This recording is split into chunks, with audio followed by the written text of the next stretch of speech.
어떤 방송사에서 말기 암 환자들에게 몇 가지 설문조사를 했습니다. 죽음을 앞두고 있는 그들에게 좀 아픈 일들이지만도 삶을 돌아보기 위한 조치로 이렇게 설문조사를 벌였는데, 이제 그 살아오면서 가장 후회되는 것이 무엇인가?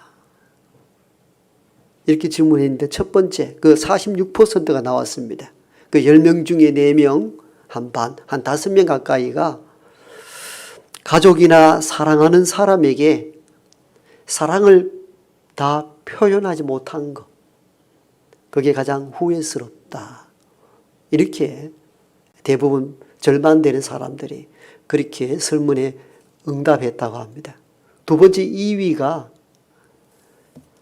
여행이나 자기 자신만의 시간을 누려보지 못한 것, 후회가 된다.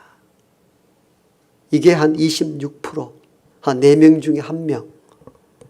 3위가 공부나 자기 하고 싶은 일에 한번 전적으로 매달려 보지 못했던 것, 돌아보니 참 후회가 된다. 4번째는 나눔과 기부를 충분히 하지 못한 것, 많이 아쉽고 후회가 된다. 그렇게 답을 했습니다. 또 이분들에게 그럼 남아있는 얼마의 시간 뭘 하고 싶습니까? 라고 물었는데 후회되는 일들에 대한 내용들이 대부분 나왔겠죠. 1위가 누군가를 정말 가족이 누구든지 사랑하고 싶다는, 2위가 여행, 3위가 주변을 잘 정리하는 것. 아낌없이 사랑합시다. 지나면 다 후회될 일들입니다. 아낌없이 사랑하십시오. 다 모아놓고 나중에 여행한다 하지 마십시오. 그때는 다리가 떨려서 못 갑니다. 마음이 떨릴 때 여행하십시오. 이것도 후회되는 일들이라 합니다. 우리 막내가 방학 중에 계획을 내놨는데 해외여행을 가겠다는 겁니다. 그런데 이 난리에 제 아내는 안 된다. 그랬더니 제 아들이 지난주 제가 쓴 목양 칼럼 세월은 저축되지 않습니다. 찍어가지고 아내에게 딱 보냈어요. 엄마 봐라. 세월은 저축되지 않는데 가야 되지 않느냐. 그런데 여행도 소중하죠. 그렇죠. 가족 사랑하는 거, 여행 다 소중하다. 그러면서 저와 여러분들에게 똑같은 질문을 던져봅니다. 여러분들에게 일주일이나 3일이 남았다면 어떻게 하시겠습니까? 가장 하고 싶은 일들이 무엇입니까? 한 번도 생각해 보지 않았습니까? 우리는 이처럼 아주 먼 이야기, 내 생애가 아직도 멀었던 먼 이야기를 들려오고 주님을 맞이할 준비를 거의 하지 않고 대부분 그렇게 살아갑니다.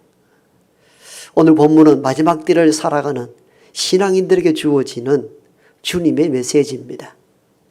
마태복음 25장 오늘 열처녀에 대한 비유는 주께서 제자들에게 마지막으로 한 종말 설교입니다. 마지막이 가까이 올 때에 이렇게 준비해야 된다라며 세 편의 비유를 설교로 하시는데 그 내용이 25장에 가득 채워져 있습니다. 첫 번째 비유가 오늘 우리가 읽었던 열처녀 비유입니다. 두 번째 비유는 여러분 잘 알고 있는 달란트 비유입니다. 세 번째 비유는 양과 염소에 대한 비유입니다. 마태복음 25장, 마태복음의 저자 마태는 이것을 한 곳에 다 모았습니다.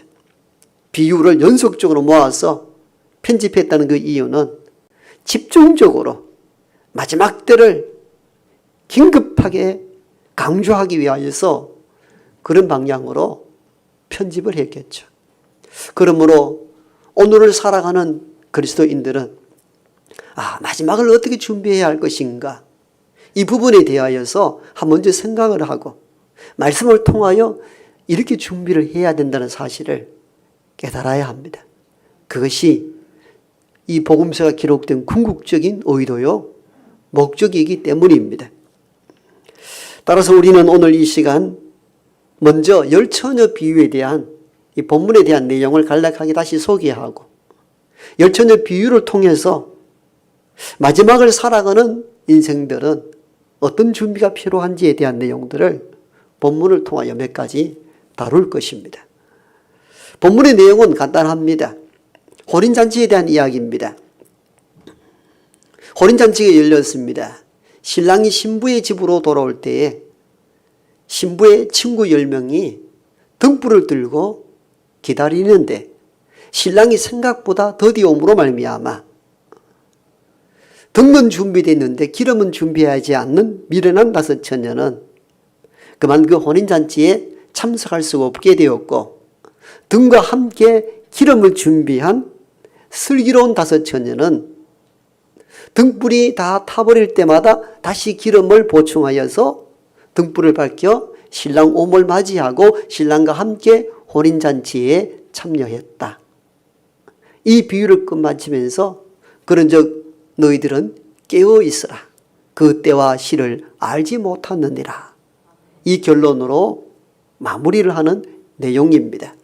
주님은 열처녀 비유를 통해서 그러면 마지막 때가 가까이 올 때 우리는 어떻게 해야 되는가에 대한 내용을 전하려 했던 것입니다. 그 내용이 무엇일까요? 첫 번째는 마지막을 살아가는 신앙인들은 항상 주님을 기다려야 합니다. 주의 오심을 기다리지 않는 것은 참 신앙의 모습이 아닙니다. 주께서 십자가에서 우리 죄 위에 죽으시고 사흘 만에 다시 살아나시고 부활한 뒤 40일 동안 제자들과 함께 이 땅에 계시다가 부활 승천하실 때에 두려움과 떨림으로 이를 바라보는 제자들을 향하여 주께서 이렇게 말씀하지 않았습니까? 너희가 본 그대로 내가 다시 오리라. 약속하셨습니다. 주님은 다시 오십니다. 다시 오심을 기다리는 사람이 누구냐? 예수님을 따르는 신앙인들입니다. 다시 오심을 기다려야 되는 것입니다. 지금 대림절이잖아요. 대림절 의미가 그것이지 않습니까? 여러분 그냥 예수님 탄생한 날을 기념하는 것이 대림절이 아닙니다. 대림절 궁극적 목적은 초림, 육체로 이 땅에 오셨다가 우리 위해 죽으시고 부활 승천하신 주님이 이 땅에 다시 온다는 것을 믿음으로 기다리는 절기가 대림절입니다. 대림절을 바로 알아야 됩니다. 그래서 성탄절이 오는 것을 축복하고 축하하기 위한 단순한 날이 아닙니다. 성탄절 있기 4주간 이 대림절 기간을 통하여서 우리 신앙이 이제껏 세상 속에 살았다면 이 절기만큼만이라도 주님이 이 땅에 다시 오심을 믿고 기다리는 훈련입니다. 이게 대림절의 궁극적인 이유요, 목적인 것입니다. 그러므로 믿음으로 사는 사람들, 예수님을 나의 구주로 고백하는 모든 이들은 주님이 이 땅에 오시리라 약속했던 것을 믿고 기다려야 합니다. 오늘 본문에 나오는 열처녀들의 공통된 특징이 있습니다. 본문은 슬기로운 5 처녀와 미련한 5 처녀를 구분해 놓고 있습니다만은 10명이 공통된 분모가 있습니다. 무엇입니까? 신랑을 기다렸다는 것에 있어서는 10명이 동일합니다. 다 똑같이 기다렸어요. 이 비유를 잘 이해해야 합니다. 우리가 슬기롭든 미련하든 모든 신앙인들은 동일하게 예수 그리스도를 기다려야 합니다. 누구는 기다리고 누구는 기다리지 않고 아니에요. 모든 신부되는 신앙인들은 신랑된 예수님을 기다려야 합니다. 이게 정상적인 신앙입니다. 여러분 예를 들어 봅시다. 결혼한 지 얼마 안 된 신랑이 회사 급한 일이 있어서 해외에 출장 갔습니다. 그런데 집에 있는 신부가 해외 출장 간 신랑을 기다리지 않는다. 정상적입니까? 아주 비정상적입니다. 당연히 기다려야 합니다. 출장 갔다가 일주일 뒤에 온다 이러면 일주일 뒤에 오는 것을 사모하며 기다리는 것이 정상적입니다. 출장 갔는데 안 왔으면 한다. 이게 심각한 거 아닙니까? 그리고 안 오는 동안에 지멋대로 논다. 이건 이미 가정이 깨진 가정이에요. 정상적이지 않습니다. 여러분, 성경에는 영적으로 예수님을 신랑으로 우리를 신부로 그렇게 비유적으로 해석하면 이 말은 그만큼 뗄래야 뗄 수 없는 관계가 우리와 예수님의 관계라는 사실을 보여줍니다. 즉 부부적 관계 이상의 영적 관계로 맺어진 존재가 그리스도 예수와 우리의 관계라는 겁니다. 그런데 신부되는 우리가 신랑된 예수님을 기다리지 않는다? 그렇다면 이 영적 관계에 심각한 균열이 일어났다는 것을 알아야 됩니다. 그런데 우리는 이것조차도 깨닫지 못하고 살잖아요. 예수와 상관없이 예수님이 이 땅에 오든지 말든지 상관없이 살아가는 이 자체가 문제가 된다는 사실을 모르고 살아간다는 거예요. 사실 이건 굉장히 심각한 문제거든요. 앞에 예화로 쉽게 설명해서 신부가 출장 간 남편을 신랑을 기다리지 않는 건 심각한 문제잖아요. 오늘 우리가 이런 심각한 문제 속에 살아가는 거예요. 신부되는 신앙인들이 신부되는 교회가 신랑된 그리스도 예수를 기다리지 않는다. 이는 심각한 관계의 문제가 일어난 겁니다. 우리를 점검하셔야 돼요.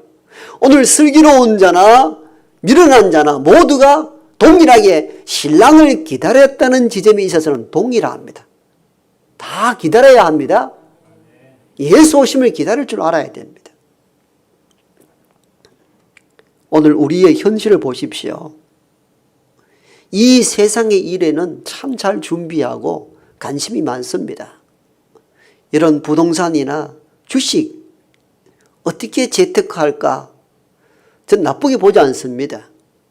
정당하게 재테크하는 것은 지혜로운 방식이고 미래를 준비하는 일에 있어서는 괜찮은 일들입니다.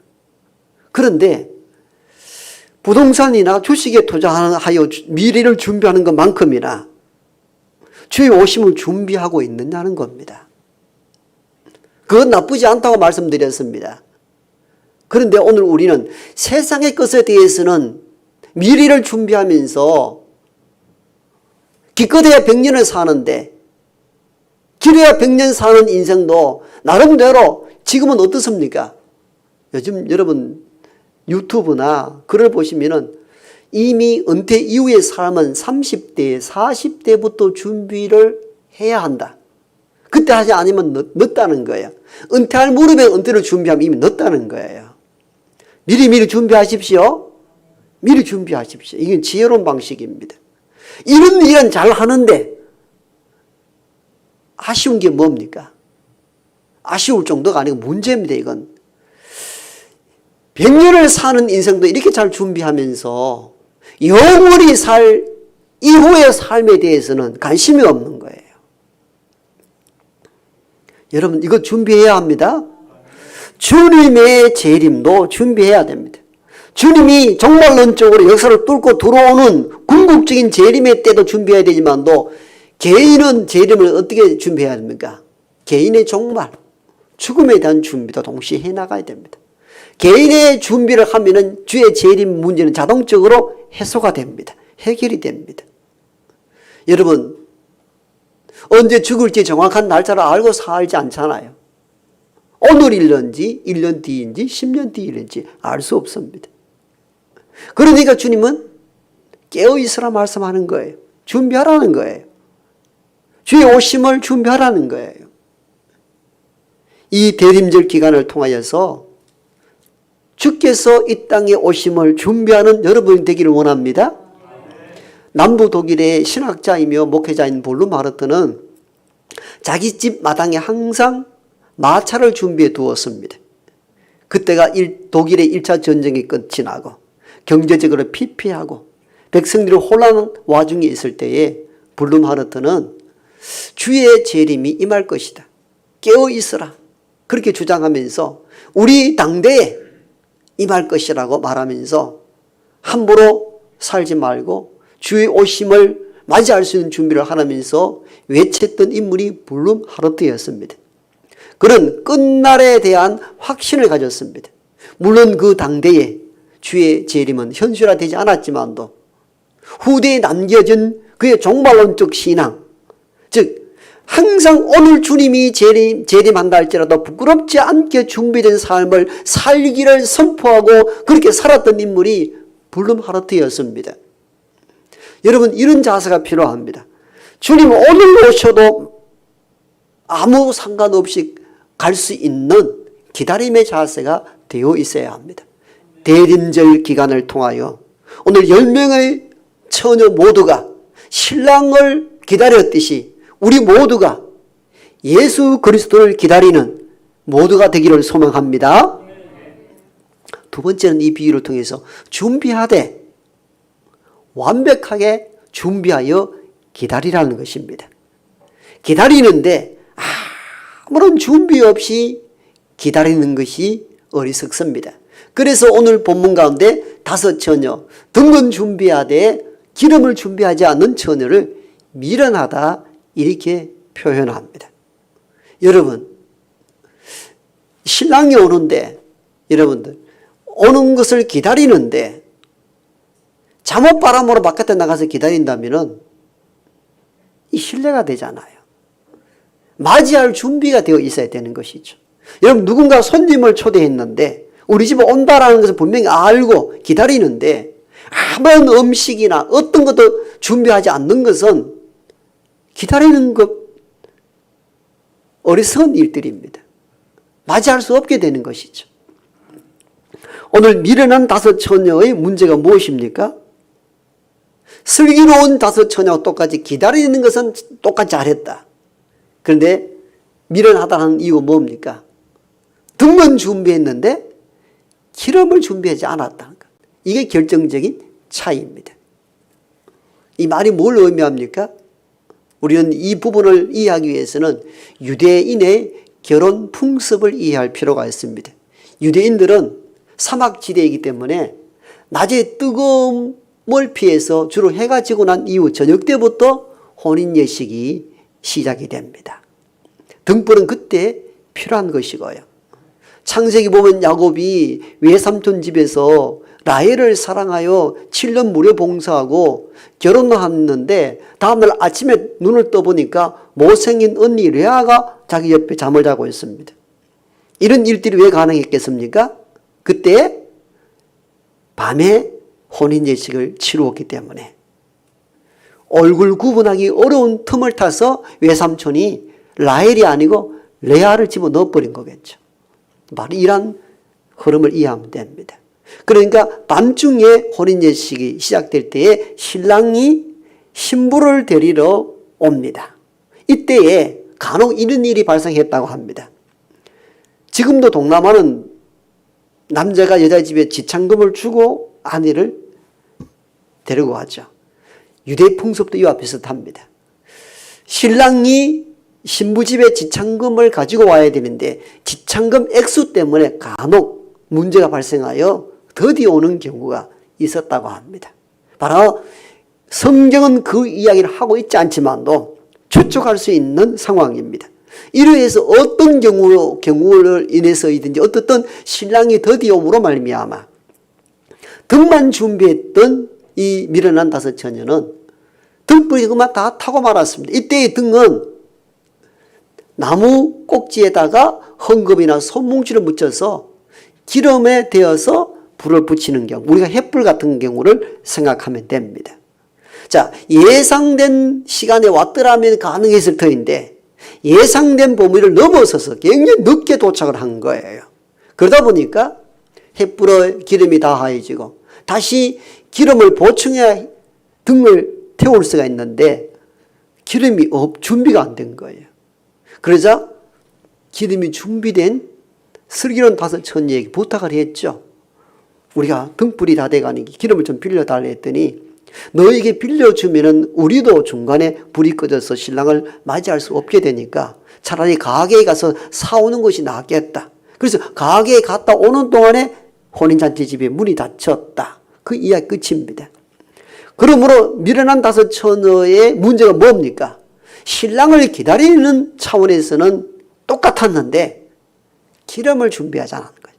완벽한 준비가 되지 않으므로 신랑과 함께 혼인잔치에 참여할 수 없게 됐다는 이 비유를 통하여 주님은 우리가 예수님 재림을 기다리되 완벽한 준비를 하고 기다리라는 것입니다. 아무런 준비 없이 그냥 사는 것, 그리 살지 말라는 거예요. 주님은 반드시 이 땅에 올 것이며 올 때에 맞이할 준비는 하고 살라는 겁니다. 준비 없이 그냥 막연하게 기다려서는 안 된다는 겁니다. 여러분, 오늘 우리의 삶이 어떤지 한번 보십시오. 우리는 대림절, 주님 기다리는 절기인 것을 이론적으로 다 압니다. 그런데 진짜 준비를 하고 사느냐는 거예요. 이 비유는 이걸 지금 이야기하는 거예요. 이 지점을 지적하고 있는 거예요. 다 준비한다고 말하는데 진짜로 준비를 완벽하게 하고 있는가? 여러분, 이렇게 스스로 질문해 보세요. 오늘 죽어도 후회가 없는가? 오늘 하나님 나의 생명을 거두어가도 자신에게 고백할 수 있는 삶을 준비하고 있는가? 그렇게 자신에게 질문을 던져봐야 합니다. 이 비유는 그런 차원에서 제자들에게 던진 주님의 말씀입니다. 준비가 되어 있는가? 혹 우리는 준비한다고 기다린다 말하면서 미련한 다섯 처녀처럼 그래서 미련하다는 거예요. 미련하다는 뜻은 뭡니까? 기다리는 것 참 잘하는데 거기에 보태서 기름도 준비했으면 더 완벽한 기다림이 되었을 텐데 아야 세상 사람처럼 주님 안 기다리고 그냥 살면 편안해라 하죠. 그죠? 나름대로 밤을 새워 기다리고 졸면서 기다리는데 맞이하고 잔치에 못 들어간다는 것이야말로 얼마나 미련한 짓입니까? 오늘 우리가 그렇다는 거예요. 우리가 미련한 다섯 처녀가 아닙니까? 대림절마다 주님 기다린다 말하면서 실제적으로 기다리는 준비를 하지 않고 사는 거예요. 그러니까 갑자기 죽음이 찾아왔을 때 우리는 두려워합니다. 죽음을 피해가려 합니다. 왜입니까? 준비가 안 됐기 때문에. 준비가 안 돼 있어요. 사실은 심각한 문제예요. 주의 재림은 역사적으로 종말을 의미합니다마는 제가 앞에 설명드린 것처럼 개인의 종말을 준비하셔야 됩니다. 주님 앞에 설날, 심판대 앞에 설 때 이때는 모르잖아요. 그 준비가 되어야 되죠. 너 예수 그리스도를 믿느냐? 하나님 너에게 말씀하신 그 내용들을 다 실행하고 내게 왔느냐라고 질문했을 때 뭔가 준비가 되어야 되지 않습니까? 여러분, 우리에게 이런 믿음의 준비가 되어야 합니다. 예수 그리스도가 나의 구원주가 되신다는 이 믿음을 준비하셔야 합니다. 그냥 어중간하게 교회 왔다 갔다 교회 참 마음이 참 편안하더라. 여러분, 심리적 안정을 취하기 위해서 교회 오는 게 아니에요. 예수를 믿음으로 내가 구원받은 확신 가운데 서는 것이 참된 신앙인 줄 믿습니다. 그러므로 구원에 대한 확신을 가져야 됩니다. 이 믿음 가져야 됩니다. 어떤 경우가 있다 할지라도 나는 비록 연약하고 부족하고 흠이 많다 할지라도 주님을 믿음으로 내 모든 죄가 사함을 받고 구원받은 줄 믿습니다. 이 고백할 수 있어야 합니다. 이 믿음은 언제라도 굳건하게 내가 준비해야 합니다. 또 준비할 게 뭡니까? 주께서 우리에게 명하신 말씀들, 그래도 완벽하게 지키지 못했다 할지라도 그걸 지키라고 말씀 가운데 살려고 살았습니다라고 고백할 수 있어야 합니다. 사도 바울이 그 고백을 하잖아요. 나의 달려갈 길과 주 예수께 받은 사명 곧 하나님의 은혜의 복음을 증거하려 하면은 나의 생명을 조금 더 귀한 것으로 여기지 아니하노라. 바울은 이어서 고백하기를 나의 부모의 날이 가까이 왔고 이제 내가 하나님의 면류관을 받을 때가 가까이 왔다라고 자신 있게 고백하잖아요. 내가 죽을 날이 가까이 왔는데 참 돌아보니 이제는 영광의 멸류관이 내게 기다린다. 여러분들도 이런 사모함이 있기를 원합니다. 라고 편지했잖아요. 즉 언제 내가 부흥의 날, 죽음의 날이 가까이 와도 하나님 앞에 설 수 있는 준비를 했다라고 바울은 고백합니다. 여러분, 언제 찾아올 줄 모르는 죽음 앞에, 언제 올 줄 모르는 주의 재림 앞에 믿음에 대한 확신, 그리고 하나님은 우리에게 맡긴 사명을 감당하며 살아갈 수 있는 저와 여러분 되기를 원합니다. 이게 그리스도인이 준비해야 될 내용들입니다. 오늘 우리가 살아가면서 무엇을 준비하며 살아가는가 곰곰이 생각해야 합니다. 세상의 일들은 그렇게 잘 준비하면서 주의 재림을 맞이할 준비는 하고 있느냐는 겁니다. 대림절 기간을 통하여 바로 이 부분을 우리가 돌아봐야 합니다. 여러분, 100년 시대를 살기 위하여 은퇴 이후에 어떻게 살 것인가에 대해서는 나름대로 준비를 하면서 영원히 살 하나님의 나라에 대한 준비는 하고 사십니까? 여러분, 심각하게 받아들여야 합니다. 그래서 오늘 주님은 비유의 말씀을 전하면서 마지막으로 그렇게 말씀하잖아요. 그런즉 깨어 있으라. 너희는 그 날과 그 때를 알지 못하느니라. 알지 못하기 때문에 준비하라 하잖아요. 준비하라고 말씀하잖아요. 우리가 안다면은 주의 재림의 날도 알고 내가 죽을 날도 정확하게 안다면은 그 몇 달 전에 며칠 전에 나름대로 준비하면 되잖아요. 그런데 그걸 모른다는 거예요. 모른다는 것은 뭘 의미합니까? 항상 준비가 되어 있어야 된다는 것을 의미합니다. 항상 준비가 되어 있어야 된다는 것. 이 비유를 통하여서 주께서 저와 여러분들에게 하신 이 말씀을 깊이 되새기고 육체의 인생 준비도 귀하지만 더 중요한 것은 영원한 세계를 준비할 수 있는 지혜로운 저와 여러분 되기를 소망합니다.